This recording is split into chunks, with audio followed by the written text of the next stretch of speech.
Bonjour, c'est KFM Électronique. Aujourd'hui, je vais vous présenter un montage qui permet de mesurer rapidement la résistance équivalente série d'un condensateur indirectement sur un voltmètre en courant continu, où je pourrais donc avoir 1 mV par ohm. ESR mètre. Qu'est-ce que c'est que ESR? C'est en anglais Equivalent Series Resistor, donc résistance équivalente série en français.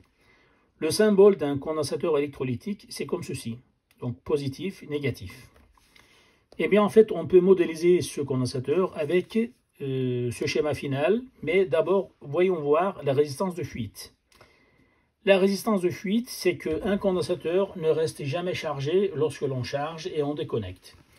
Après un certain temps, donc, la charge du condensateur se décharge donc dans lui-même, bien sûr, d'où apparition, donc, existence d'une résistance de fuite, RP.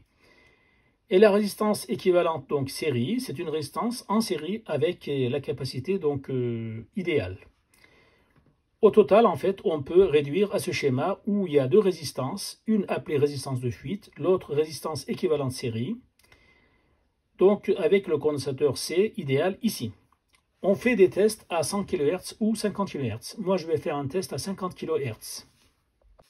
Voici, en fait, il s'agit de faire ce test. Un oscillateur réglé à 50 ou 100 kHz. Le condensateur est inséré entre donc un pont de condensateur, bien sûr, ici. Et on redresse donc ce signal récupéré au bord du condensateur et on affiche sur un voltmètre soit donc alternatif, soit en courant continu. Voltmètre alternatif, c'est assez difficile de trouver à 50 kHz ou 100 kHz. Donc moi, je vais redresser avec une diode Schottky et je vais donc avoir une image de tension donc moyenne, efficace, donc redressée aux bornes du condensateur et je vais adapter bien sûr avec un potentiomètre pour avoir un affichage parfait où j'aurai donc V égale donc K fois C, donc la résistance équivalente série. L'objectif est donc ici d'afficher une tension moyenne équivalente à K fois résistance équivalente série du condensateur. Attention, lorsque votre condensateur commence à vieillir, sa résistance équivalente série augmente et votre machine tombe en panne rapidement. Maintenant, par contre, les constructeurs, donc, en complicité avec les magasins, ne se gênent même pas de programmer carrément électroniquement les pannes. Il n'y a même pas besoin de prendre des condensateurs donc, vieillissants rapidement. Au contraire, ils mettent des condensateurs de parfaite donc, qualité. Maintenant, c'est carrément dans la programmation que ces machines sont programmées pour tomber en panne rapidement. Attention, méfiez-vous. Lorsque l'on vous propose des contrats de garantie supplémentaires, n'hésitez surtout pas à signer ces contrats, sinon votre machine sera programmée pour une panne rapide. Maintenant, on arrive à fabriquer des condensateurs parfaits et on ne va pas jusqu'à tricher à placer ces condensateurs à côté des parties chaudes pour qu'ils vieillissent rapidement. Au contraire, c'est carrément programmé. Vous avez un contrat de maintenance plus 5 ans. Votre machine ne tombera pas en panne pendant 7 ans, avec la garantie de 2 ans minimum au départ. Si vous n'avez pas signé de contrat, donc si vous n'avez pas payé de garantie supplémentaire, eh bien méfiez-vous, votre machine sera carrément en panne, donc juste après les 2 premières années. Moi, je vous conseille plutôt d'acheter donc toujours ces contrats de maintenance. Comme cela, vous êtes tranquille. Mais ce n'est pas très honnête de la part des grands magasins. Je vais utiliser mon montage pour vérifier le condensateur de la marque Itano. J'ai pu relever à partir d'internet ce tableau, donc un test réalisé à 50 kHz pour une tension de 10 volts. Moi j'ai une pile de 9 volts par contre, 9, et quelques, qui est presque 10 volts. Voilà, donc des condensateurs allant de 4,7 microfarad à 10 000 microfarad. Mais moi je vais m'arrêter à 1000 microfarad. Voilà donc les valeurs que nous sommes censés trouver. Pour par exemple 4,7 microfarad, je dois trouver 40 ohms. Pour 47, 4,2 ohms. Pour 470 microfarad, 0,42 ohms. Allons vérifier maintenant ces différents condensateurs. Je vais vérifier d'abord le condensateur de 4,7 microfarad. Je suis censé trouver 40 ohms minimum. Voici 3 condensateurs de 4,7 microfarad. On va vérifier combien cela donne pour chaque condensateur. Je pose mon premier condensateur. J'ai 15 ohms. Pas mal. Un très bon condensateur. Deuxième condensateur, 25. Un peu moins bien, mais quand même, c'est largement en dessous des données constructeurs. Celui-là, c'est un condensateur qui n'a jamais été utilisé, vu les pattes. Voilà, donc 28 ohms. Je vais maintenant vérifier un condensateur de 47 microfarad. Je suis censé trouver 4,2 ohms de résistance équivalente série. Voici donc un casier de condensateur 47 microfarad. Je vais tester le premier qui tombe sous la main. Ah, il a une résistance équivalente série très grande par rapport à ce qui est donc affiché 4,2. Donc celui-là, on peut dire qu'il est presque mort. C'est 10 fois la résistance équivalente. Donc préconisé, donc conseillé. Sinon, donc condensateur HS.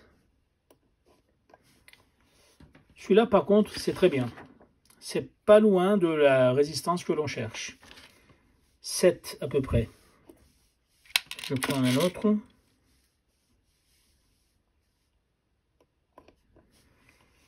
« 14, un peu moins bien. Voilà.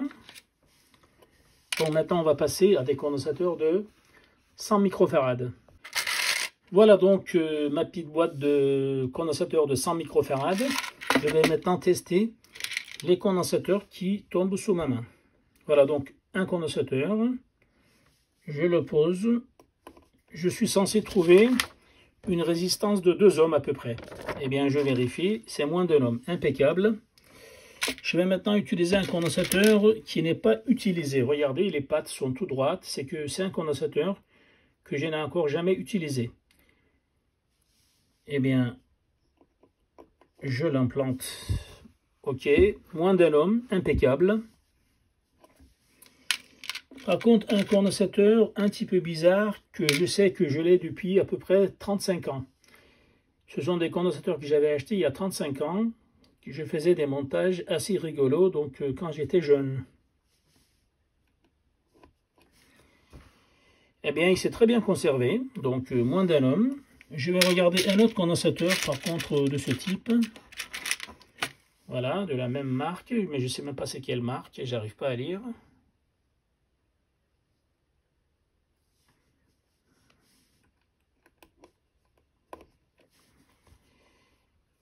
Pas mal, pas mal, pas mal. 2 ohms comme exactement la résistance donc préconisée donc, par Itano pour ces condensateurs. Mais c'est pas la marque Itano. Je ne sais pas c'est quelle marque.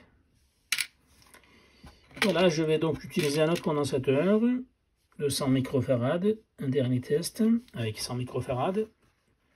Moins d'un ohm. Impeccable. Maintenant, nous allons passer à des condensateurs de 470 microfarad. Voici donc mon casier de condensateur de 470 microfarad.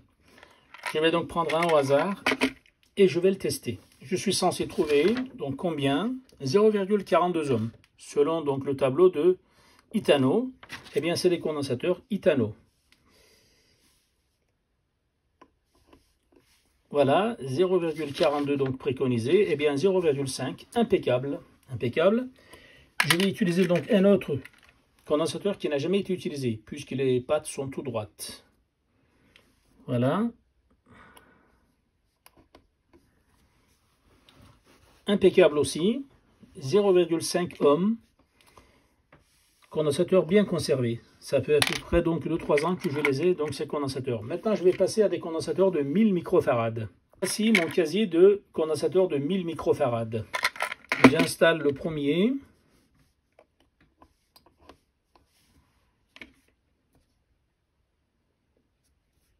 Impeccable. Moins d'un ohm, donc 0,5 ohm. Un autre condensateur.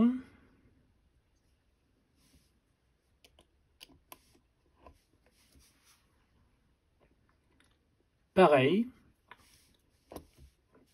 impeccable. Ici, donc, le constructeur me donne moins de 0,5, donc 0,2 ohms. Et nous, on trouvait 0,5. C'est pas mal. Je vais maintenant tester des condensateurs de moins de 4,7 microfarad, puisque le constructeur me donne un tableau où je peux voir que donc, plus la résistance donc, baisse en valeur, plus donc, la résistance augmente. Par contre, le constructeur s'est arrêté à 4,7 microfarad. Je vais quand même essayer un condensateur de 2,2 microfarad. Qu'est-ce que ça donne? Voilà.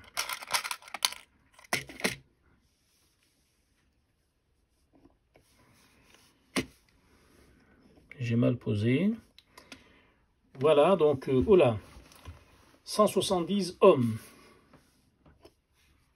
Je vais prendre un autre.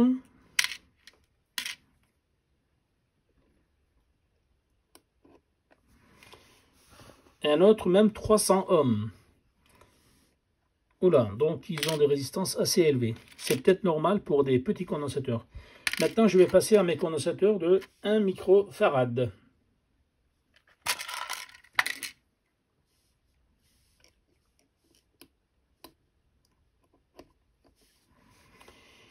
Eh bien, mes condensateurs de 1 microfarad ont plutôt l'air pas mal, donc qui se rapprochent en fait des condensateurs de 4,7 microfarad. Je prends un autre condensateur de 1 microfarad, celui-là par exemple.